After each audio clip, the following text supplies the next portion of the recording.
afternoon. Ian Saw, President of TFGA, with your weekly wrap.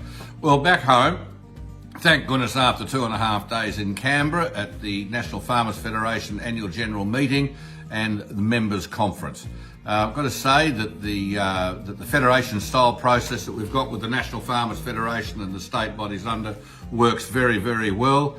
We spoke about a range of issues, and certainly not limited to. There was the sustainability framework, there was climate change, there was the Murray-Darling issues and a policy on that. We spoke about flood recovery, and not only the flood recovery on farm, but also the flood recovery, past the farm gate, making sure that we can get produce in and out of the farms. We also spoke about energy policy as well. Part of that policy that we spoke about, which is going to Minister Bowen and to the Prime Minister of Australia, was that we brought up, both Hugh and myself, that the issues around compulsory acquisition, the issues around the process, how proponents, whether that be dams, roads, rail or power lines, how you deal with the farmers, we think there needs to be some sort of national consistency in that. We also spoke about the compensation framework in New South Wales. We think that that was lacking.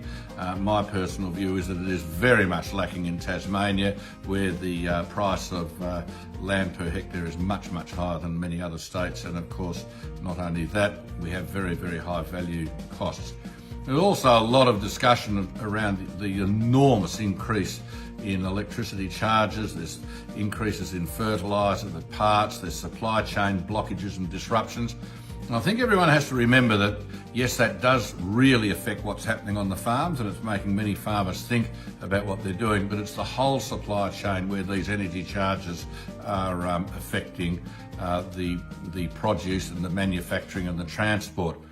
What we do know is in Australia, of course, that we export 75% of what we produce, which is really quite extraordinary to think that we can export and produce so much more than we produce.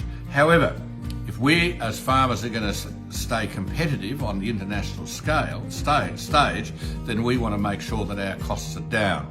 And I think it's grossly unfair that many of these costs that farmers are now wearing are well and truly out of the farmers' reach.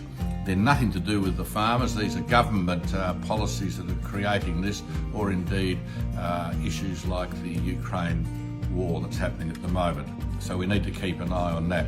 I will be sending next week to the members a communique from the NFF conference this week, and that'll go out in Fast News. So members, keep your eye out for that. But until next week, stay safe. Hope your paddocks are drying out. Bye for now.